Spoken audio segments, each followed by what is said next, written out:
की तरफ से विद्यालय में हमारा एक अलग परिवार होता है। आप सब परिवार में मिलते हैं जुलते हैं। आप लोगों को घर के बारे में, रिश्तों के बारे में, मैडम कैसी हैं, पारिवारिक रिश्ते कैसे संभालती हैं, इसके बारे में आप लोगों को पूरा ज्ञान है। पर विद्यालय में भी एक हमारा जो परिवार है, जहाँ पर हम मिलकर एक दूसरे के साथ सुख दुख सब शेयर करते हैं, एक दूसरे से सारी बातें कहते हैं। अपना दुख अगर हम कहीं कह नहीं सकते तो हमारा जो एक विद्यालय परिवार होता है, वहाँ पे हम बड़े आसानी से कह सकते हैं। मैं तो बहुत बाद में आई हूँ। 10 साल का मेरा और मैडम का साथ रहा है। वो मेरी मातृतुल्य है, वो मेरी फ्रेंडशिप तो किसी में भी हो सकती है, बड़े बूढ़े से छोटे बच्चे की भी हो सकती है। तो उनका विद्यालय से जाना, हमारे विद्यालय में हर एक इंसान का एक अपना अपना योगदान रहता है। इनका योगदान विभिन्न चीज़ों में था, जैसे कि पहले ही बताया कि वो शाय हैं, शर्मीली हैं। व्यासपीठ पर आना, सामने बोलना, ये उनका नेचर नहीं है। वो क्लास में एक बहुत अच्छी शिक्षिका, वो उनकी पहचान, अगर विद्यालय में हमारे उनकी पहचान अगर है तो वो है उनका सुंदर लेखन। उनकी लेखनी बड़ी ही सुंदर, बड़ी ही प्यारी है। कोई भी विद्यालय में कोई भी कागज हो, कोई भी चीज़ें हो, उसमें लिखने के लिए, अरे कौन लिखेगा? मीना मैडम। अब मैडम की कमी हमको, लास्ट 31 तारीख को मैडम रिटायर हो गई, 1 तारीख से खलने लगी। पर क्या करें, गवर्नमेंट का नियम है, एक ना एक दिन सबको निकलना है वहाँ से, रिटायरमेंट तो है ही। तो बस अगला उनका जीवन जो है, उनके बच्चे, हमने मैडम को, मैंने 10 साल में और बाकी सब जो हमारे शिक्षक हैं, उनकी बातों, विषयों में या उनके चर्चाओं में या मैडम की बातों से उनका जो ग्राफ रहा है जीवन का,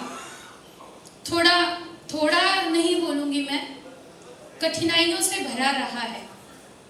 और कठिनाइयाँ हर किसी के जीवन में आती हैं, सबके जीवन में है। कोई ऐसा नहीं है कि जिसके जीवन में कठिनाई ना हो।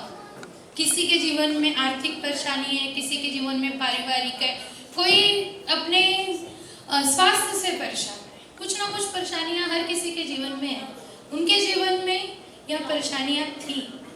पर बोलते हैं ना कि अगर हम बच्चों को सिखाते हैं संयम और लगन, यह 2 चीज अगर आपके अंदर है तो आप बड़ी से बड़ी कठिनाइयों का सामना बहुत आसानी नहीं होती, फिर भी मैं बोल रही हूँ आसानी से कर सकते हो। तो उन्होंने वो किया, हमने उनको वो देखा करते हुए, और आज वो जहाँ पर पहुँची, उनके साथ हमारे संजय सर, इनका योगदान बहुत अच्छा रहा। गाड़ी के 2 पहिए होते हैं, एक पहिया भी अगर गड़बड़ निकला तो गाड़ी नहीं चलेगी, ये हम आप सब जानते हैं। दोनों पहियों का बराबर रहना, कहते हैं कि एक कामयाब पुरुष के पीछे एक स्त्री का हाथ होता है, पर मैं ये भी कहूँगी एक कामयाब स्त्री के पीछे उसके पति का भी बहुत बड़ा योगदान रहता है। आज हम जहाँ पर भी हैं, कहीं ना कहीं हमारे पति हमारे साथ, हमारा पूरा परिवार है, तब हम वहाँ पर बाहर निकलकर काम कर रहे हैं। घर संभालना, स्कूल और उसके साथ साथ विद्यालय के काम करना, जो भी लेडीजें नौकरी कर रही हैं, मैं उनको सैल्यूट कर रही हूँ, क्योंकि घर बाहर दोनों मैनेज करना ये बहुत बड़ी बात होती है, बहुत बड़ी बात होती है। और उसमें मैंने ये भी देखा है कि इन दोनों बीच में बच्चों की परवरिश गड़बड़ हो जाती है, पर मैंने इनके केस में ये देखा है कि इनके बच्चे बहुत ही समझदार, बहुत ही सुलझे और बहुत ही संस्कारी, और इनका आगे का आने वाला जीवन जो अब नई बिगनिंग इनकी शुरू हुई, मैडम की जो जर्नी स्टार्ट हुई है, वो बहुत ही खूबसूरत होगी, ये मैं ईश्वर से प्रार्थना करती हूँ। और मैडम, आपकी याद विद्यालय में हमेशा आएगी।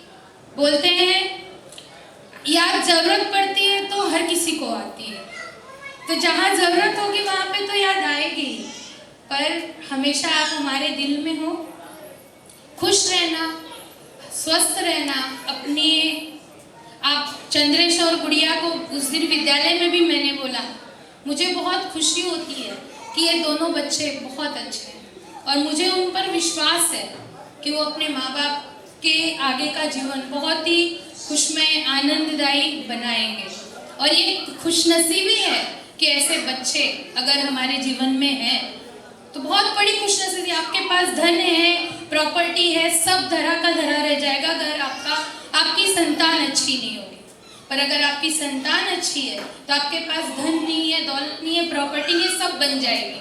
पर अगर आपके बच्चे अच्छे, तो मैडम आप बहुत खुशनसीब हो और आपकी इस खुशी को कभी किसी की नज़र ना लगे और हमेशा खुश रहिए और अपने परिवार के साथ बहुत अच्छा क्वालिटी टाइम स्पेंड करिए। बहुत कर लिया, संघर्ष हो गया जीवन में, अब अपने लिए जी कर दिखाइए, कुछ अपने लिए सोचिए।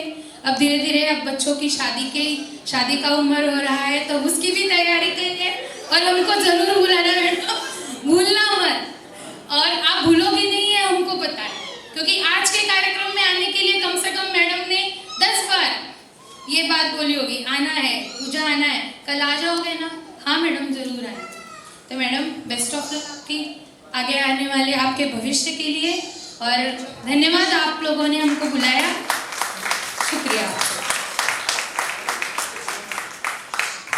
क्या बात है, thank you so much Pooja madam. बहुत ही भाव भरा ऐसा निवेदन उन्होंने दिया है, जो भी उन्होंने कहा है इनके बारे में। सो बहुत सी ऐसी बातें जो मुझे बोलनी थी आपने बोल दी, तो कोई बात नहीं। उसमें से एक बात तो ऐसी है कि जैसे हर कहावत, हर पुरुष के पीछे हर स्त्री का हाथ रहता है, वैसे हर स्त्री के पीछे भी पुरुष का हाथ रहता ही है। सो तो मुझे बताया चंद्रेश भाई ने कि माइक बराबर सेटिंग कर लिया लगे। चंद्रेश जी आपने सेटिंग तो नहीं किया ना माइक का? Hello check, okay. So Sanjay ji उन्होंने मुझे कहा आप कुछ ज़्यादा बोलेंगे नहीं, लेकिन मैं कि इस सारे चक्कर में कैसा रहा इनके साथ ये एक्सपीरियंस। जब वो आपका तो सपोर्ट रहा होगा, वो मैं उनसे पूछ लूँगा क्या है, था कि नहीं था वो भी पूछ लूँगा, आपने कहीं परेशान तो नहीं किया वो भी पूछूंगा। लेकिन आपका क्या इतना साल का अनुभव है, कुछ आप तो मैम के बारे में बोलेंगे, मैं आपको रिक्वेस्ट करता हूँ। ओके। नमस्कार मेरे भाइयों और मेरा परिवार और स्कूल के जो दोस्त मित्र आए मीना मैडम की, वो सबका शुक्रिया अदा करता हूँ। पहले ये है कि मीना ने तो 31 साल तो निकाले, बहुत दुखी के निकाले, ऐसा तो कुछ नहीं निकाले, और अभी उसके छुट्टी दी रहा है, अच्छा काम करे, ये मेरी शुक्रिया है। मीना से मेरी यही आता है कि आगे कुछ बन के दिखावे और बच्चों की शादी करे, वो मोकला है। एकदम इमोशनल हो गए, इसीलिए चाहते थे कि नहीं बोले, लेकिन ये मंच ऐसा है और आप सबके सामने ये मौका आपको ऐसा है कि आप आपके इमोशंस शायद आप कभी और दिन उनके सामने शेयर ना करो, लेकिन आज का ये दिन है, आपने सबके सामने जो उनके इमोशंस थे बहुत ही छोटे कम शब्दों में हमारे सामने बयां किए हैं। और कुछ लोगों को भी बोलना है, अगर आप में से किसी को हम कुछ चाहते हैं कि आप मैम के बारे में कुछ 1-2 शब्द बोले तो आप बता सकते हैं, क्योंकि इसके बाद चंद्रेश जी हमें कुछ बताने वाले हैं, उनकी डॉटर जो है उनके बारे में कुछ बताने वाली है। उनके पहले अजी सर आपसे रिक्वेस्ट है, आप आकर के आपके 2 शब्द। और मैं देख रहा हूँ यहाँ पे और भी कुछ उनकी दोस्त है, शायद वो भी भावुक हो गई है, सो हम समझ सकते हैं कि कैसा उनका नेचर रहा होगा। और आज आप सब समय निकाल कर यहाँ पे आए हैं तो कैसा उनका फैमिली का आपसे जुड़ा होगा, हम समझ सकते हैं। सर आपका नाम क्या है? ओम प्रकाश जी है, उनसे मैं रिक्वेस्ट करता हूँ आप 2 शब्द बताएं। मैं मीना का काका हूँ, मतलब उसकी मायके शहर का हूँ। भले मैं काका हूँ पर मेरी बच्ची जैसी है। मैं बॉम्बे में सालों से रह रहा हूँ। उसके बाद उसकी शादी भी 1994 पे आई हुई थी। बाकी मैं जो बहुत कुछ बोलना चाहता था वो पूजा मैडम ने बोल दिया। परिवार के बारे में जैसे उनको पता है कि मीना के जीवन में, मैरिड लाइफ में बहुत अप एंड डाउन आए हैं। वो साथ में कलीग को पता है तो हम परिवार वालों को मालूम है। पर संजय बाबू में जहाँ साथ दे रहा था, साथ दे के आगे बढ़ी है।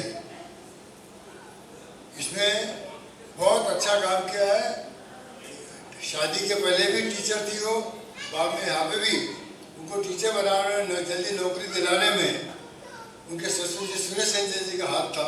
मैं उनको भूल नहीं सकता हूँ कि उनके बहने से उनको जल्दी नौकरी मिल गई थी यूएनटी में। और अप एंड डाउन तो आते हैं, पर मुझे खुशी की बात यह है कि इन्होंने दोनों बच्चों को इतने अच्छी तरह पाला पोसा और अच्छी तरह पढ़ाया। और संस्कार मैं ऑब्जर्व करता हूँ। मैं परिवार वाला इसलिए नहीं बोल रहा हूँ, मैडम ने भी बोला सही बात है। और वो सबसे बड़ी संपत्ति है, प्रॉपर्टी और भले। मुझे इतना खुशी भी होती है, गौरव भी होता है कि मैं कंपेयर करता हूँ। हमारे बहुत बड़ा परिवार, बहुत बच्चे हैं, इनकी बहनों के, भाइयों के, पोते पोती सब। मैं कंपेयर करता हूँ तो बहुत आगे बढ़े बच्चे। आशा करता हूँ बच्चे भी माँ बाप का ख्याल रखें, उसी हिसाब से काम करें और आगे के जीवन के लिए शुभकामनाएं देता हूँ।